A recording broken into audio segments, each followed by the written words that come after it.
ವರ್ಷ ಕೂಡ ನಮ್ಮ ನೀಲಕಂಠೇಶ್ವರ ದೇವಸ್ಥಾನದಲ್ಲಿ ಒಂದು ಶಿವರಾತ್ರಿ ಪ್ರಯುಕ್ತ ಪೂಜಾ ಕಾರ್ಯಕ್ರಮವನ್ನು ಅತ್ಯಂತ ವಿಜೃಂಭಣೆಯಿಂದ ಇವತ್ತಿನ ದಿವಸ ಆಚರಿಸಲಾಯಿತು.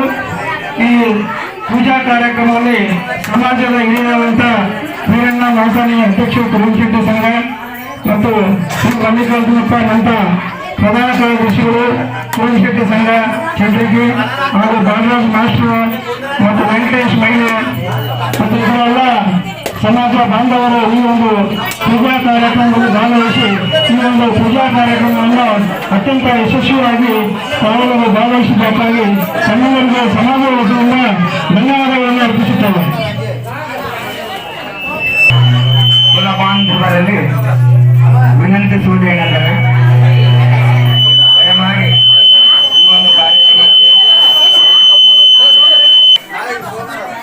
ನಿಮ್ಮ ಅಮೂಲ್ಯವಾದ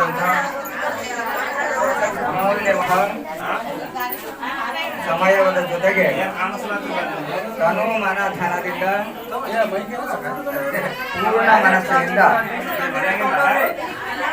ಪೂರ್ಣ ಮನಸ್ಸಿನಿಂದ ಈ ಒಂದು ಕಾರ್ಯಕ್ರಮವನ್ನ ಯಶಸ್ವಿಗೊಳಿಸಿದ್ದೀರಿ.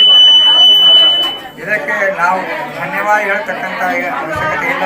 ಇದು ನಿಮ್ಮದೇ ಕಾರ್ಯಕ್ರಮ, ನಿಮ್ಮದೇ ಮಹಾಶಿವರಾತ್ರಿ ಇಂದಿನ ದಿವಸ ನಮ್ಮ ಅತಿ ಸಮೀಪದಲ್ಲಿದ್ದಂಥ ಶ್ರೀಶೈಲ ಮಲ್ಲಿಕಾರ್ಜುನ ದೇವಸ್ಥಾನದಲ್ಲಿ ಅತಿ ವಿಜೃಂಭಣೆಯಿಂದ ಒಂದು ಕಾರ್ಯಕ್ರಮ ನಡೀತಾ ಇದೆ.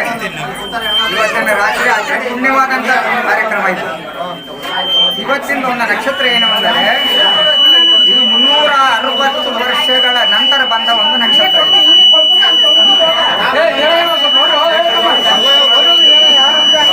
ಇದೊಂದು ಏನು ನಕ್ಷತ್ರ ಇದೆ, 360 ವರ್ಷಗಳ ನಂತರ ಬಂದಿದೆ. ಇದೊಂದು ಪರ್ವಕಾಲ ಇದೆ.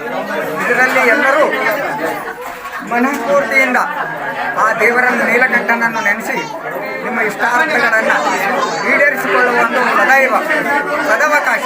ಇದನ್ನು ತಾವೆಲ್ಲರೂ ಇಡೀ ಗ್ರಾಮಸ್ಥರೆಲ್ಲರೂ ನಿರ್ವಹಿಸಿಕೊಂಡು ಹೋಗಿ ಆ ಶಿವನ ಕೃಪೆಗೆ ಪಾತ್ರರಾಗಬೇಕೆಂದು ನಾನು ನನ್ನ ಸಮಾಜದ ವತಿಯಿಂದ ಹಾಗೂ ನನ್ನ ವತಿಯಿಂದ ನಮ್ಮೆಲ್ಲರಲ್ಲಿ ಕಳಕಳಿಯ ಬೇಡಿಕೊಳ್ಳುತ್ತೇನೆ.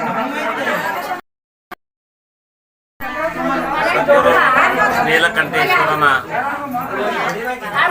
ಮಂದಿರದಲ್ಲಿ ಇಂದು ಮಹಾಶಿವರಾತ್ರಿ ನಿಮಿತ್ತ ಚಂದ್ರಿಕೆ ಗ್ರಾಮದಲ್ಲಿ ನೀಲಕಂಠೇಶ್ವರನ ದೇವಸ್ಥಾನದಲ್ಲಿ ಈಗಾಗಲೇ ಅಭಿಷೇಕ, ಮಹಾಪೂಜೆ, ಮಹಾಮಂಗಳಾರತಿ ಎಲ್ಲ ಕಾರ್ಯಕ್ರಮಗಳನ್ನು ಯಶಸ್ವಿಯಾಗಿ ಸಂಪನ್ನಗೊಳಿಸಿರ್ತಕ್ಕಂಥ ಎಲ್ಲ ಭಕ್ತಾದಿಗಳಿಗೆ ಆ ಕೈಲಾಸವಾಸನಾಗಿರ್ತಕ್ಕಂಥ ಶಿವನ ಕೃಪೆ ಎಲ್ಲ ಸದ್ಭಕ್ತರಿಗೆ ನೀಡಲಿ ಅಂತಂದ ಈ ಸಂದರ್ಭದಲ್ಲಿ ಆಶಿಸುತ್ತಾ, ಮಹಾಶಿವರಾತ್ರಿಯ ಅತ್ಯಂತ ಪವಿತ್ರವಾಗಿರ್ತಕ್ಕಂಥ ದಿನ. ಮಹಾಶಿವನು ಇಂದು ತನ್ನ ಪತ್ನಿಯಾಗಿರ್ತಕ್ಕಂಥ ಪಾರ್ವತಿ ದೇವಿಯನ್ನು ವರಿಸುವ ಸುಸಂದರ್ಭದಲ್ಲಿ ಆತ ತನ್ನದ ದೈವ ಸ್ವರೂಪವಾಗಿರ್ತಕ್ಕಂಥ ನಂದಿಯ ಮೇಲೆ ಸರ್ವಭೂಷಣ ರಹಿತನಾಗಿರ್ತಕ್ಕಂಥ ಭಸ್ಮ ವೇಷಧಾರಿಯಾಗಿ ಗೌರಿಯನ್ನು, ಪಾರ್ವತಿಯನ್ನು ಮದುವೆ ಆಗ್ತಕ್ಕಂಥ ಒಂದು ಕ್ಷಣ. ಅಂಥ ಒಂದು ಕ್ಷಣದ ಪವಿತ್ರವಾಗಿರ್ತಕ್ಕಂಥ ದಿನವನ್ನೇ ನಾವು ಮಹಾಶಿವರಾತ್ರಿ ದಿನವನ್ನಾಗಿ ಆಚರಣೆ ಮಾಡ್ತಕ್ಕಂಥದ್ದು. ಇಡೀ ಲೋಕ ಕಲ್ಯಾಣಕ್ಕೆ ಆ ಪರಶಿವನ ಒಂದು ಆಶೀರ್ವಾದ ಎಲ್ಲರಿಗೆ ಸಿಗಲಿ ಅಂತಂದ ಈ ಸಂದರ್ಭದಲ್ಲಿ ಹೇಳುತ್ತಾ ಒಂದೆರಡು ಮಾತುಗಳು.